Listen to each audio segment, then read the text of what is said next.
Assalamualaikum warahmatullahi wabarakatuh.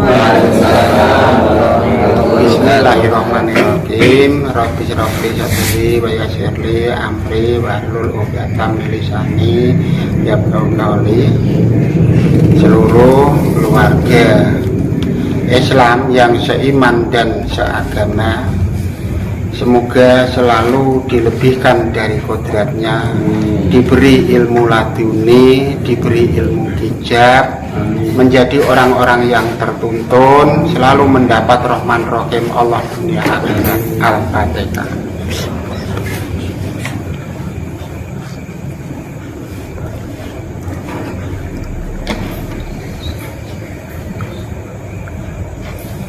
Untuk malam ini kita ingin menyampaikan dari Eyang Syekh Siti Jenar. Memang ini pesan-pesan dari Eyang Syekh Siti Jenar termasuk jumlah yang paling banyak. Dia ngomong, urip ojo dinggo dolanan, waktune sangat singkat, kejarlah urusan abadi. Itu yang pertama. Yang dimaksud Eyang Siti Jenar itu termasuk saran yang paling penting menurut kita semua. Intinya kita hidup ini jangan sampai disia-siakan dalam bentuk segi apapun, jangan sampai disia-siakan.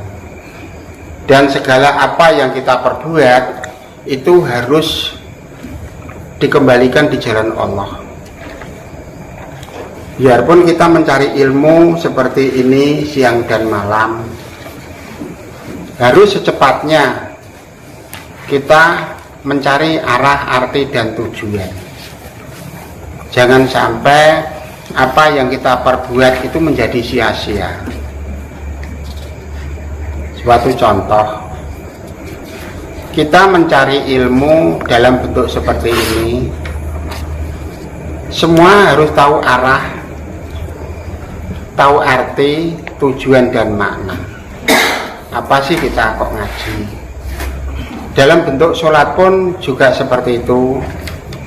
Supaya sholat kita itu bisa diterima di sisi Allah, kita harus jelas arti, arah, tujuan, dan makna, supaya perjalanan sholat kita dalam bentuk syariat maupun yang lain bisa diterima di sisi Allah. Seumpama sholat kita itu tidak jelas, padahal bertahun-tahun tidak tahu arah, tidak tahu tujuan, tidak tahu makna. Nah, padahal sudah kita jalankan mulai kecil sampai dewasa seperti ini. Kalau arahnya salah, berarti pekerjaan kita salah, sia-sia intinya. Maka mari teman-teman kita semua luruskan cara beribadah, luruskan cara kita bekerja, jangan sampai ada yang sia-sia.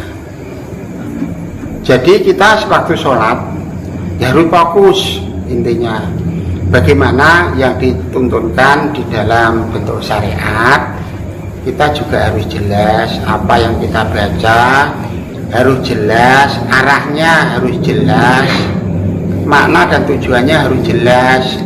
Yang dimaksud setiap kalimat yang dibaca di dalam sholat itu harus jelas, terus diresapi, dihayati, supaya apa yang kita ucap dan kita doa, kita minta di dalam sholat itu bisa diterima di sisi Allah. Harus diresapi yang sangat dalam. Ibaratnya menurut orang umum, sholat kita harus khusyuk. Nah, di dalam khusyuk itu baru mencapai tingkatan hijab hati yang seperti kemarin sudah kita singgung. Itu mencapai hijab hati, tapi harus ditingkatkan terus sholat kita sampai mencapai tingkatan hijab roh. Kalau sudah dihayati, terus kita praktekkan, terus kita analisa, Lu ayat demi ayat yang kita baca itu arahnya seperti ini. untuk kita arahnya harus seperti ini, itu namanya dihayati dan diresapi. Itu mencapai tingkatan hijab roh. Terus ada sholat yang lebih tinggi lagi, yaitu adalah sudah tidak ada ucapan, sudah tidak ada kalimat, sudah tidak ada doa. Itu sholatnya orang yang bertingkat tinggi.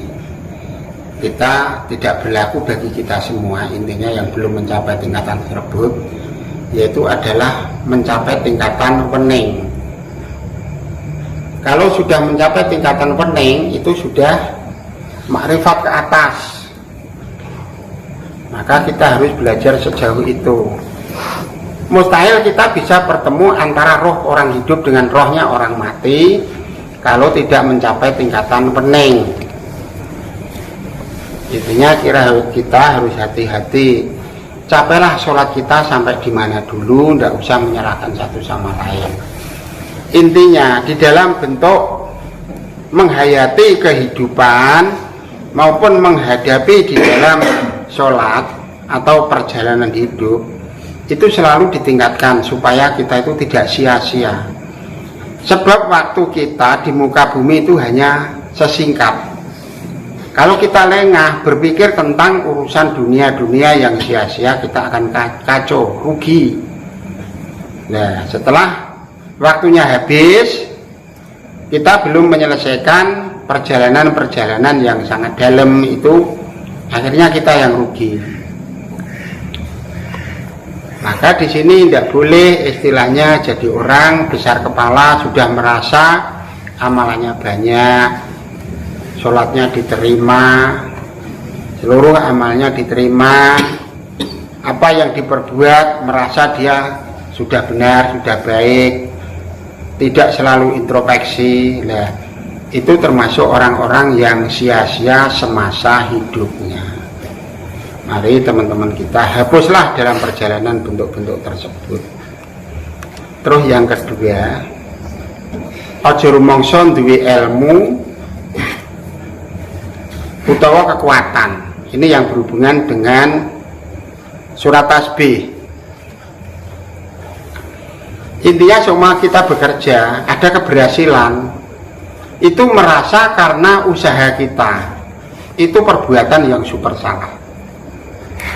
Keberhasilan yang kita dapat semuanya itu adalah atas ridho Allah, atas hidayah Allah.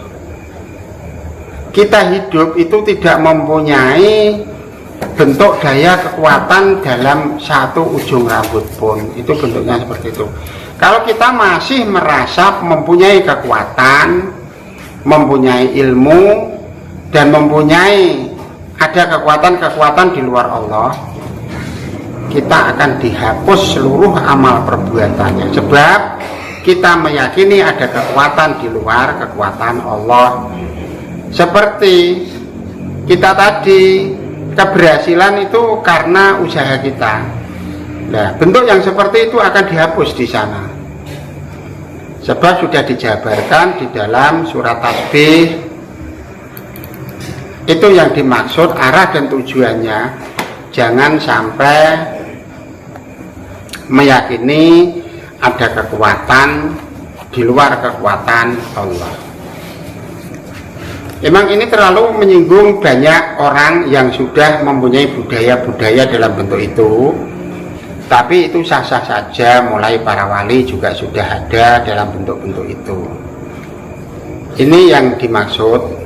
Aku tidak melarang dan aku tidak membahas karena aku tidak punya ilmu sejauh itu, yaitu adalah tentang benda-benda kuno, termasuk raja-raja kuno.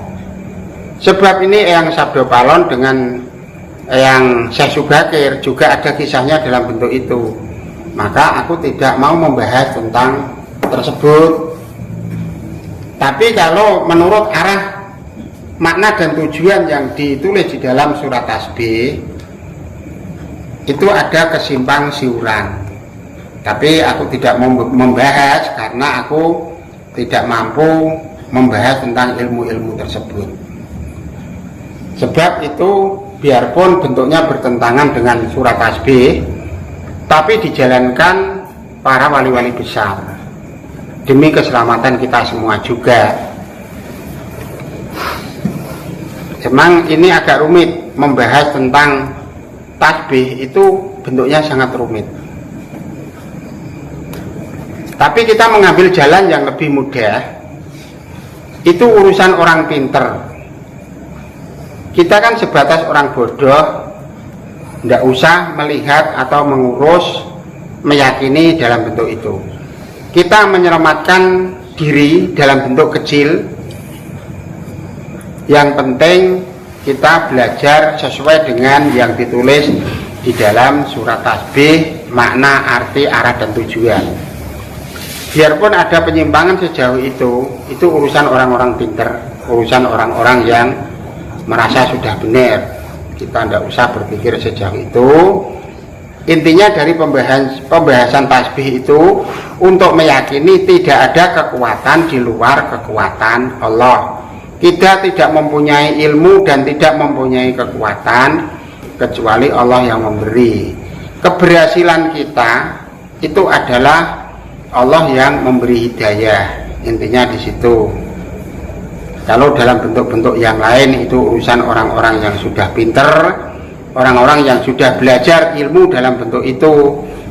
Sebab Islam itu luas, mau dibawa kemana bisa, mau dibawa arah kemana bisa. Sebab Islam itu adalah mengandung istilahnya unsur yang sangat luas. Dan keimanan kita satu sama lain itu sangat tipis perbedaannya. Benar-benar sangat tipis. Dan Islam itu kadang-kadang larinya itu malah banyak yang arah budaya. Jarang yang membahas tentang ilmu-ilmu yang sangat tinggi, itu sangat jarang sekali. Yang dibahas yang malam itu adalah budaya, termasuk kayak budaya-budaya yang ada di sekitar kita. Pengkajian itu bukan membahas ilmu, tapi malah membahas budaya. Seperti sholawatan itu kan juga budaya, seperti tahlilan juga budaya. Tapi setiap pertemuan yang kita dengar dan yang kita lihat itu semuanya adalah menjalankan budaya, bukan menjalankan ilmu yang dirumuskan di dalam Al-Quran maupun kisah Rasul. Padahal waktu setengah hari itu rata-rata untuk membahas kalimat budaya, bukan ilmu. Semoga nanti di akhir-akhir belakangan Islam supaya menjadi cerdas yang kita harapkan. Islam hanya tidak sebatas bentuk-bentuk seperti ini. Islam menjadi cerdas, Islam bisa menaruh budaya yang benar, bisa menaruh hukum yang benar. Mana budaya, mana yang hukum, mana yang tentang ilmu Al-Quran, mana yang kisah Rasul, itu yang harus dibahas siang dan malam. Sebab budaya benar, tapi tidak menuntun di alam sana. Itu adalah kebutuhan-kebutuhan birrul walidain. Nilainya berbeda dengan membahas Al-Quran atau kisah. Nah, kalau waktunya dihabiskan untuk budaya, lah terus Al-Quran dan kisah yang membahas siapa? Jadi kita berharap semoga Islam ke depan menjadi bahagia. Islam ke depan menjadi ilmu-ilmu yang sangat tinggi, ilmu-ilmu yang berpotensi demi kehidupan negara dan bangsa, supaya kita semua ikut bahagia karena perjuangan-perjuangan Islam yang semakin maju. Saya kira cukup sekian. Wassalamualaikum warahmatullahi wabarakatuh.